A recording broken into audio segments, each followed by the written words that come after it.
como diminuir as suas preocupações com a escolha de investimentos, com a análise de investimento, utilizando produtos adequados para a sua estratégia de investimento. Nessa live nós vamos falar sobre fundos de investimento e sobre ETFs, que são excelentes instrumentos para o investidor acessar algumas classes. Vou falar sobre características, sobre os principais tipos, sobre tributação e até alguns pontos que eu acredito que boa parte dos investidores não conheça, não saiba com profundidade. Antes de mais nada, se você ainda não me segue aqui no Instagram, siga, e se está assistindo pelo YouTube, se inscreve no nosso canal, porque constantemente eu faço vídeos semelhantes a esse, falando sobre o mercado financeiro. Então, para não perder esses conteúdos, segue lá o meu Instagram e se inscreve no canal. Esse conteúdo ele é direcionado também para você, investidor, que imagina que não tem acesso às informações necessárias para tomar boas decisões no mercado financeiro.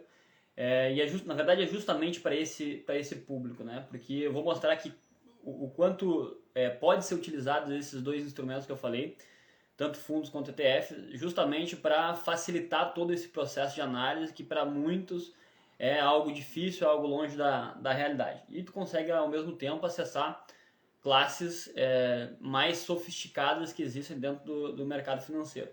Então, esse basicamente vai ser o tópico desse conteúdo que eu vou produzir aqui.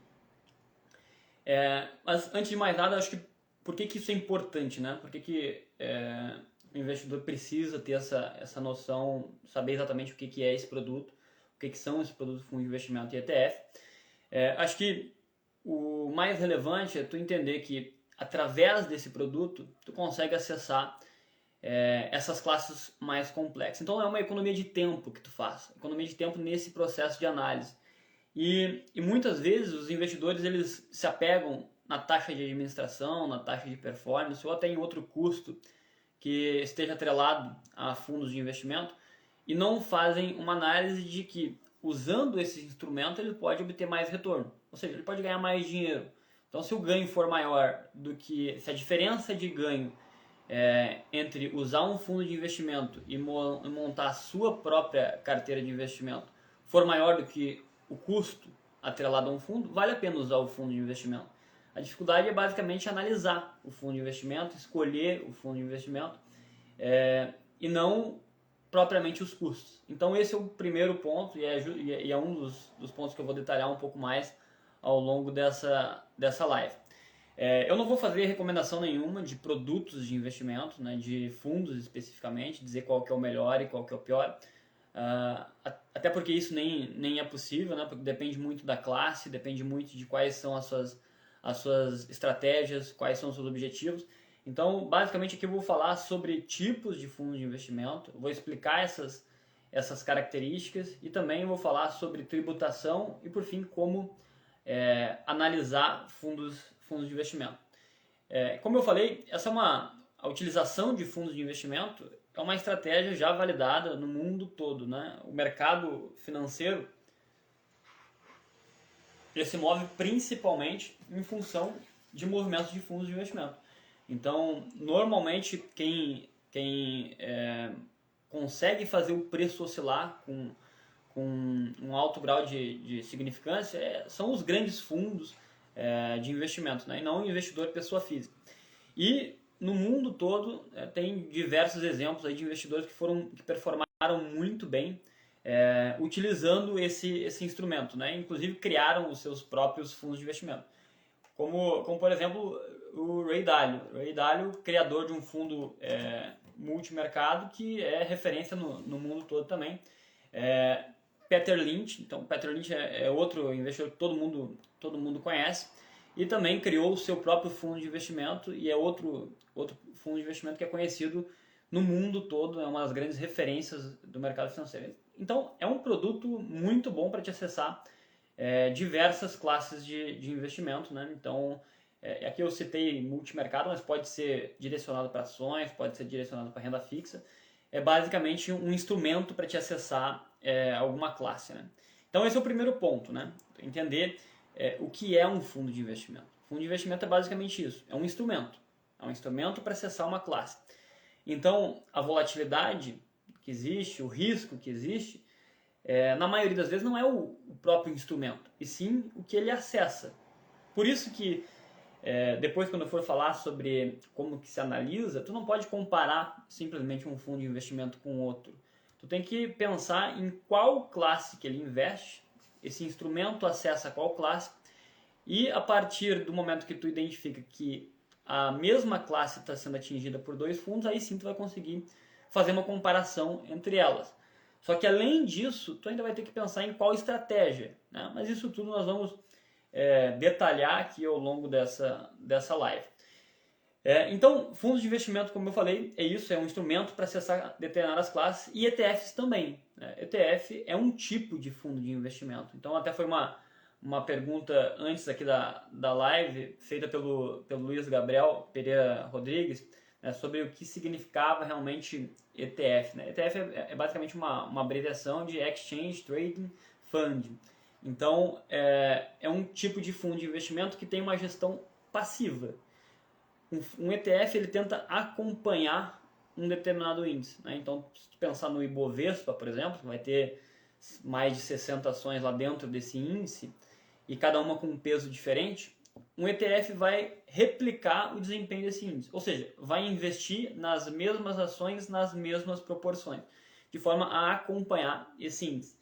E ETF se consolidou justamente no momento onde surgiu ali a teoria do portfólio do Markowitz lá antes de 1990 até, ele ganhou o prêmio Nobel em 1990, mas antes a teoria dele já era reconhecida, né? Ele começou a elaborar em 1952 essa teoria, e durante esse período ETFs foram se consolidando, né? Foram se consolidando a partir do momento que tu identifica que se o mercado tende a ser eficiente, ETFs são excelentes instrumentos para te acessar essas classes. Então, ETF é basicamente isso. É um fundo de investimento, só que é um fundo de investimento com uma estratégia passiva. Ele vai tentar replicar algum índice. Né? Aqui eu citei Ibovespa, mas não necessariamente precisa ser o Ibovespa. Pode ser qualquer classe, né?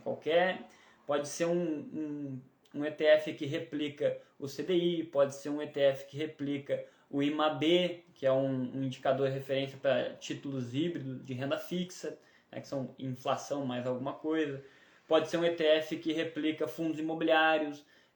Então é isso, é basicamente pegar a média daquele setor, que é refletida em um índice, e esse fundo vai acompanhar.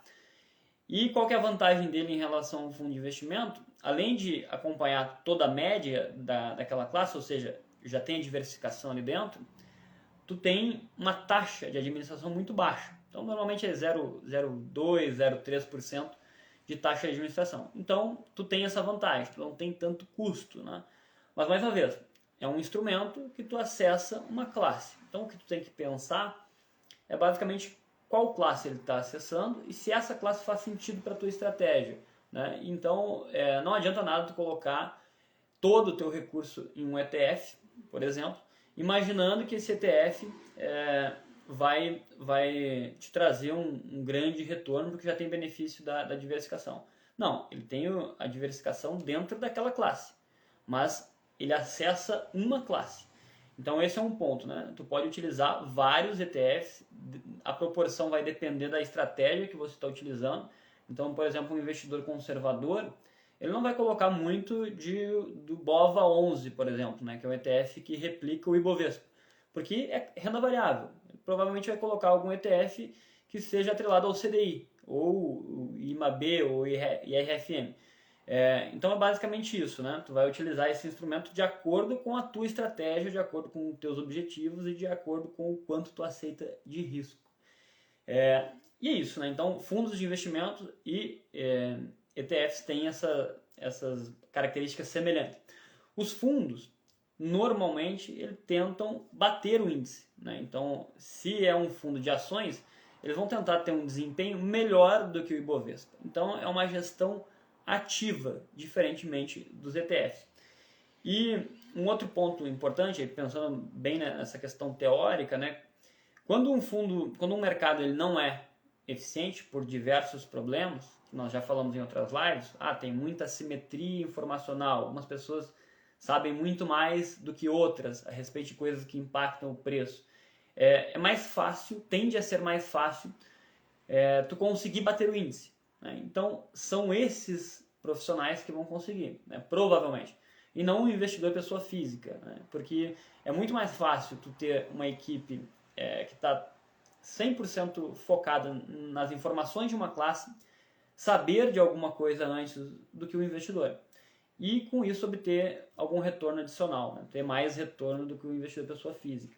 Então, por questão de assimetria informacional, por questões de problemas que existem dentro daquele mercado, é o fundo que vai capturar esse retorno adicional, não é o investidor pessoa física. Então é mais uma razão para te utilizar fundos de investimento, né?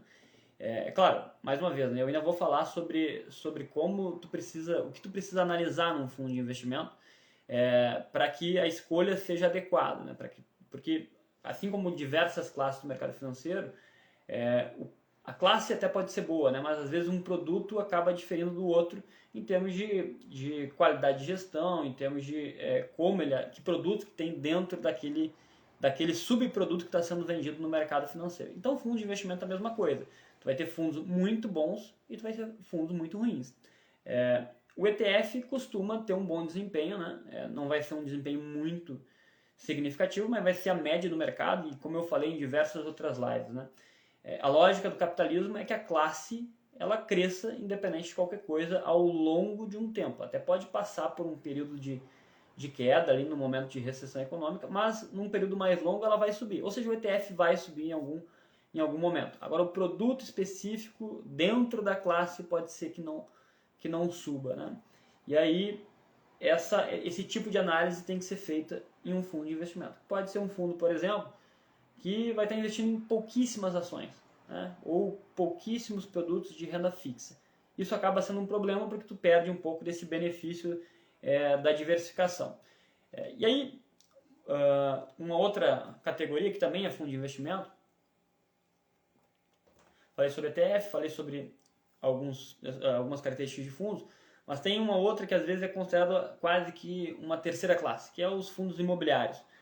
Também são fundos de investimento, só que eles são fundos de investimento fechados, né? São fundos de investimento que são, assim como os ETFs, eles são negociados em bolsas, né? Então ele passa de um investidor para outro, né? Não é a lógica de um fundo de investimento tradicional, de um fundo de investimento em ações, um fundo de investimento multimercado, um fundo de investimento de renda fixa, quando o investidor coloca o dinheiro lá, o gestor vai pegar esse dinheiro e vai procurar produtos, vai fazer essa análise e vai procurar produtos daquela classe, né, na qual aquele fundo se propõe a investir. E se o investidor solicita o resgate, é o próprio gestor que vai ter que vender algum ativo e entregar o dinheiro para o cotista. Esse é o funcionamento de um fundo de investimento. Agora, um ETF e um fundo imobiliário, essa relação não é entre investidor e o gestor e a equipe que está fazendo a gestão. A relação é entre o investidor e outro investidor. E por que isso é importante, né? Porque imagina uma situação onde tu tem uma crise muito grande e os investidores se assustam, agem em função de comportamento ali de pânico. E todo mundo solicita o resgate, né, de um fundo de investimento.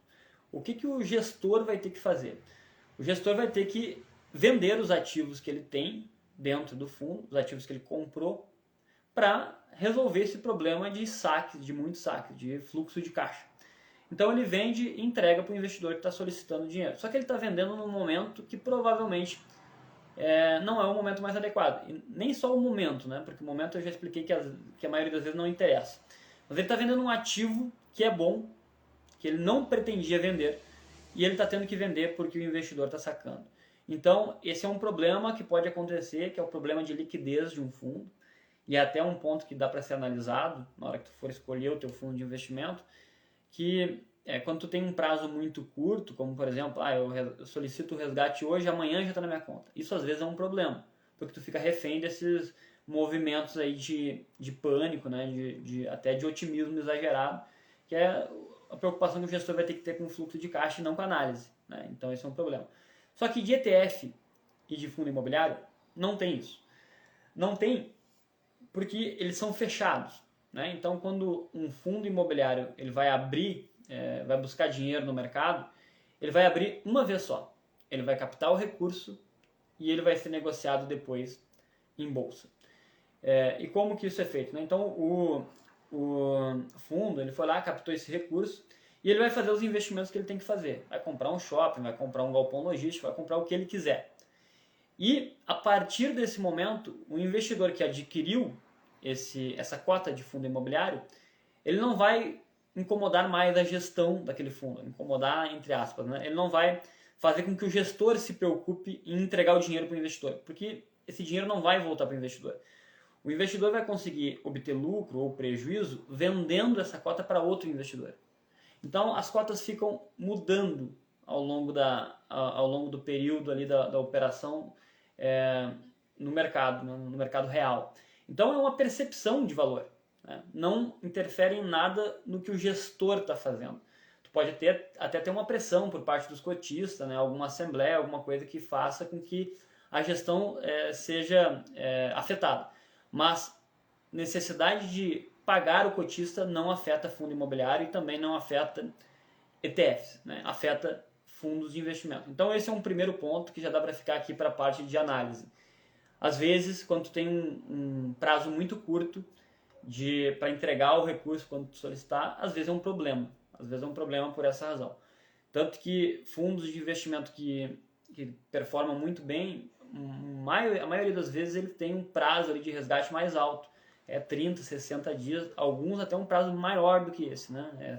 120, 300 e poucos dias, 360 dias para resgate. Então, o gestor não tem preocupação nenhuma com fluxo de caixa, com entregar o dinheiro pro cotista. Então, o fundo de investimento, eles se dividem em diversas classes, né? Então, tu tem fundo de investimento em ações, tu tem fundos, e aí só por curiosidade, né, vai ter, na hora que tu analisar o fundo, vai ter FIA, se for fundo de investimento em ações. Se tiver antes do FIA, FIC, provavelmente um fundo que investe em cotas, ou seja, ele não investe diretamente em ações, ele investe em outro fundo que investe em ações. Aí vai ter lá FIC FIA, né? Então é fundo de investimento em cotas de fundos de investimento em ações. Se for FIC FIM, vai ser fundo de investimento em cotas de fundos de investimento multimercado. Multimercado é uma outra categoria, um outro tipo de fundo de investimento e que dentro dessa categoria tem várias outras subcategorias, né? Então tu tem fundos de investimento multimercado que usam uma estratégia quantitativa, outros que usam uma estratégia macro, outros que são multi-estratégia. Então tem diversas estratégias diferentes dentro dessa categoria de fundo de investimento. E mais uma vez, tu só vai conseguir comparar um fundo se ele tiver na mesma categoria e na mesma estratégia, com a mesma estratégia. Aí sim tu consegue fazer uma comparação justa desses fundos. Tu tem fundos em renda fixa também, né? Então renda fixa também vai ter suas subcategorias. Então vai ter totalmente diferente um fundo de renda fixa que investe no tesouro, ou seja, empresta para o governo, extremamente sem risco, né? Extremamente tranquilo investir num fundo de investimento desse, do que um fundo de investimento que investe em crédito privado, que boa parte dos fundos de investimento que investem em crédito privado tem mais risco do que ações, por exemplo, né? Tu vai ter o mesmo problema de analisar a solidez de alguma empresa que tu tem lá quando tu investe em ações. Então, difere muito os tipos de renda fixa que tem, a estratégia que aquele fundo está utilizando. Mas, basicamente, dá para se dividir nessas categorias, né? Fundo de investimento em ações, fundo de investimento em renda fixa, fundo de investimento multimercado e também fundo de investimento no exterior, né? Que investem no exterior. Cada um vai trazer os seus benefícios para essa carteira, cada um vai trazer os seus riscos. O que você precisa fazer, mais uma vez, é entender como a sua carteira tem que ser organizada e utilizar esses instrumentos para acessar essas classes. Um outro ponto importante o investidor conhecer é a parte de tributação. Então, os fundos de investimento eles vão ter tributações diferentes dependendo da classe que ele está investindo. Então, por exemplo, fundo de ações, a tributação dele é mais simples.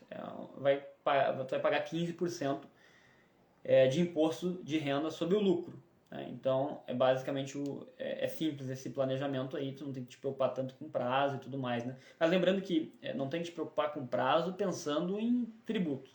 Quando tu investe em ações, o teu horizonte é de longuíssimo prazo. Quando tu investe em ações, tu tem que pensar que o meu horizonte de investimento tem que ser para mais de 10 anos. Porque, a não ser que tu queira fazer trade, né? Aí não é no que eu acredito, né? Então, se tu quer fazer uma análise fundamentalista, tu quer permanecer com essa classe por um longo tempo, tu tem que ter um horizonte de investimento de mais de 10 anos, né? Porque se tu olhar o gráfico de qualquer índice aí que represente ações, né, tanto no Brasil quanto nos Estados Unidos, tu vai perceber que é comum permanecer um período ali de quase 10 anos em queda ou quase 10 anos em alta, né? Vai seguir o ciclo econômico de recessão e de crescimento.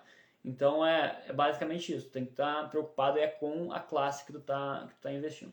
Agora, com relação à tributação, essa classe é 15%, né? Mas na renda fixa, né, e também multimercado, tu vai ter uma tabela regressiva, a mesma tabela regressiva lá dos investimentos de renda fixa. Começa em 22,5% e vai até 15%, né, dependendo do período que tu ficar. Então, acima de 2 anos, tu vai pagar uma tributação mínima ali, que é 15%. Só que tem um detalhe na tributação de fundos de investimento que é muito importante, que são os come-cotas, né? Então, ao final de cada semestre, é recolhido uma parte desse lucro. É um adiantamento do imposto que tu pagaria no final. Então, 15% do lucro vai ser recolhido antecipadamente. Esse é o come-cota. Isso é importante porque acaba afetando o lucro, né? Porque o montante que está sendo acumulado vai se tornando um pouco menor, né? Então, se tu tivesse todo esse montante sempre rendendo, o efeito dos juros compostos seria um pouco melhor. Esse é um problema que tem nos fundos de investimento. Só que muitas vezes esse problema aí é utilizado para te oferecer, por exemplo, previdências, né? Fundos de previdência. As previdências também são um tipo de fundo de investimento, né? PGBL e VGBL. Só que a maioria das previdências, ela investe em fundos. Ou seja, por mais que não tenha o come-cotas nas previdências, os fundos que estão ali, eles estão investindo em outros fundos que têm come-cotas. Então é um efeito indireto, mas tem efeito também, né, na grande maioria dos casos. Então esse é um ponto que vale ficar atento também, né? Se o VGBL e o PGBL estão investindo em fundos de investimento normais, tu vai ter o efeito come-cota, só que tu não vai estar vendo, né? Então não é um argumento aí para te tomar uma decisão para investir em PGBL e VGBL. PGBL normalmente tu vai utilizar esse produto para ter algum benefício tributário, para pagar menos imposto na tua declaração anual, se tu faz a declaração completa.